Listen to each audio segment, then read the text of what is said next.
Le saint prophète a-t-il prescrit la peine de mort pour ceux qui ont commis le blasphème? Et ici aussi, c'est une question totalement d'actualité. Donc, je vais aller directement à la réponse de la question, comme il n'y a pas beaucoup de temps. Donc, je vais mentionner l'exemple du plus grand hypocrite de l'histoire de l'islam.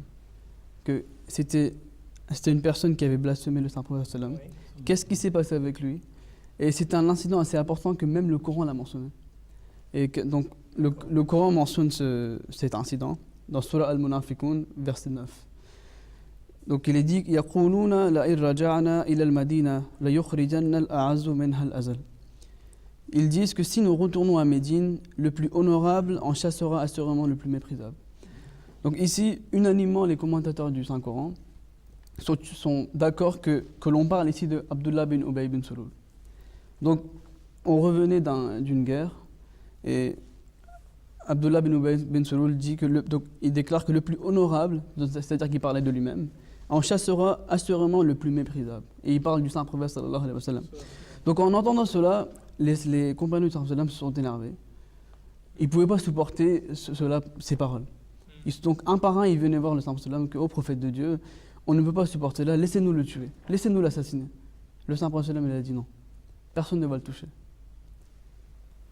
Donc après, le fils de Abdullah bin Ubay bin Sulul est venu voir le saint sallam, qui était un musulman sincère. Il est venu voir le saint sallam, il a dit au prophète de Dieu, je pense que vous n'avez pas donné l'autorisation de le tuer parce que vous avez peur que ça allait me blesser, parce que c'est mon père. Il a dit au prophète de Dieu, laissez-moi le tuer. Même à ce moment-là, le saint prophète sallam, il a dit non, je ne te donnerai pas la permission de le tuer. Donc au fur et à mesure, après quelques années, Abdullah bin Ubay bin Sulul meurt.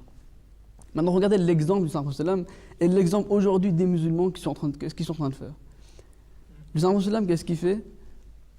Quand il est mort, il a accepté de diriger sa prière de funérailles. Lorsqu'il est en train de partir, Omar radiallahu anhu, qui était une personne qui s'énervait beaucoup, dans l'histoire de l'islam, il a dit au prophète de Dieu, qu'est-ce que vous êtes en train de faire? Vous savez que ce que le Coran dit à propos des hypocrites. Pourquoi vous allez diriger sa prière de funérailles?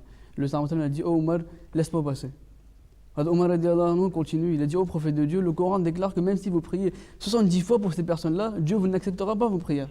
Le saint prophète il a dit, oh Omar, Dieu il est maître, il fera ce qu'il veut. Si au bout de la 110e fois, Dieu n'acceptera pas ma prière, je prierai plus que 70 fois. Donc ça c'était l'exemple du saint prophète, la grandeur du saint prophète. Et encore une fois, il ne s'arrête pas ici. Quand il est mort, il lui a même donné son drap comme linceul. Donc ça c'était l'exemple du saint prophète. Et aujourd'hui, qu'est-ce qu'on voit? On voit que il y a beaucoup d'exemples que les gens, les musulmans, quand ils entendent un blasphème contre le saint prophète, contre l'islam, qu'est-ce qu'ils font? Ils veulent tuer la personne. Mais le problème, la question c'est que, est-ce qu'il suit vraiment l'exemple du saint prophète ou il suit l'exemple de quelqu'un d'autre? La question elle est là. Le Coran il est clair, la sunna du prophète elle est claire. Et donc c'est vraiment la question que les gens aujourd'hui, les musulmans doivent se poser. Suivent-ils vraiment la sunna du saint prophète ou sont-ils en train de suivre un islam qui est contraire à ce que le saint prophète a mené aujourd'hui? Je pense que c'est très clair comme réponse. Et puis c'est vrai qu'on voit le prophète de l'islam qui est venu pour une miséricorde pour l'humanité. Et là cet exemple est un brillant exemple de ce caractère qui était le rahmatul lil alamin. Et on voit de l'autre côté des personnes qui tuent d'autres personnes. Et parfois, ça n'a même pas de rapport avec le prophète de l'islam. C'est-à-dire que c'est un verre d'eau, par exemple, pour Asia Bibi. Ça n'a plus... En fait, on déconnecte petit à petit totalement de la source. Et c'est vraiment un effort et un appel qu'on fait aujourd'hui, tant aux musulmans qu'aux personnes non musulmanes, de vraiment revenir à la source dans l'islam.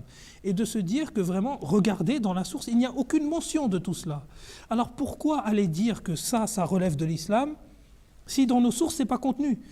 Donc, nous espérons que l'ensemble de ces personnes iront faire l'effort, Inch'Allah, de regarder plus en avant en fait, l'ensemble de ces dispositions qui sont prévues par le Coran.